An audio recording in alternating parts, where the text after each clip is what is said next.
नमस्कार. आज आपण बनवणार आहोत नारळाची वडी. बनवायला अतिशय सोपी आहे आणि फक्त 3 साहित्यामध्ये तयार होते. तर चला मग रेसिपीला सुरुवात करूया.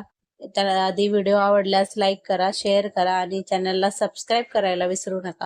तर ही वडी बनवण्यासाठी इथे मी 2 नारळ घेतली आहेत. कट करून घेतलेले आहेत. या प्रकारे कट करायचे आहेत आपल्याला. आणि जर तुम्हाला काळा भाग काढून टाकायचा असेल तर तुम्ही काढू शकता. तर आपण मिक्सरच्या भांड्यामध्ये टाकून हे बारीक करून घेऊया मिक्सरमध्ये.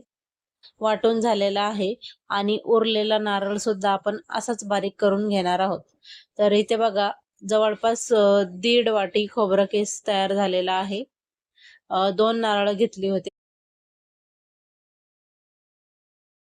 त्यानंतर कढईमध्ये इथे आपल्याला 2 चमचे तूप घालायचं आहे. 2 चमचे तूप घातल्यानंतर ह्याच्यावरती आपण जो खोबरं कीस तयार झालेला आहे तो टाकून घ्यायचा आहे आणि फक्त 2 मिनिटे आपल्याला परतून घ्यायचा आहे.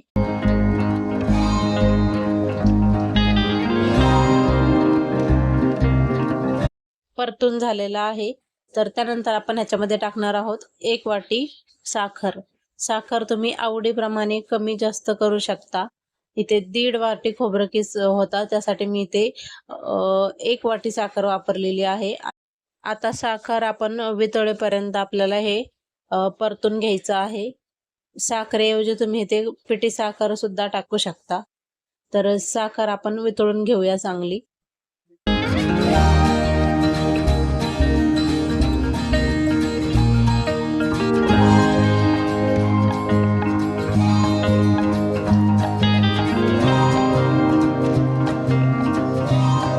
साखर विरघळल्यानंतर आपल्याला ह्याच्यामध्ये टाकायचं आहे मिल्क पावडर.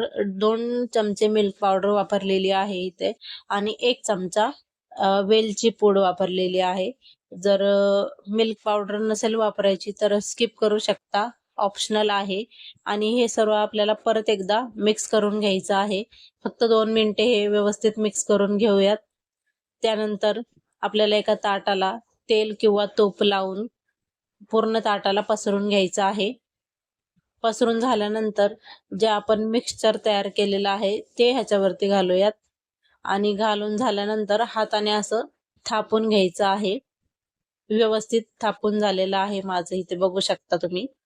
आता आपण वड्या कट करून घेऊया. शक्यतोवर हे जेव्हा गरम असतं तेव्हाच वड्या कट करून घ्या. थोडंसं गार झाल्यानंतर थोडं हार्ड जाऊ शकतं कट करायला त्यामुळे. तर इथे मी आता वड्या कट करून घेत आहे. 15 मिनिटे फक्त आपल्याला रूम टेम्परेचरवर हे ठेवायचं आहे. आणि ह्या पद्धतीने जर तुम्ही वड्या बनवल्या तर अजिबात तुमच्या वड्या बिघडणार नाहीत. ज्याप्रमाणे मी दाखवलं आहे व्हिडिओमध्ये त्याप्रमाणे तुम्ही नक्की बनवून बघा. तर आता इथे आपण वड्या कट करून घेऊयात. आणि वड्या बनवताना जास्त वेळ आपण मिश्रण जे आहे ते शिजवून घेऊ नका जास्त वेळ, कारण त्यामुळे वड्या कडक होऊ शकतात. तर आता मी तुम्हाला वड्या काढून दाखवते. इथे बघा एकदम व्यवस्थित निघालेल्या आहेत. अजिबात चिटकलेल्या वगैरे नाही आणि एकदम मऊ अशा वड्या तयार झालेल्या आहेत. आणि जर तुम्हाला गोड खायची इच्छा झाली असेल तर नक्की ह्या वड्या बनवून बघा.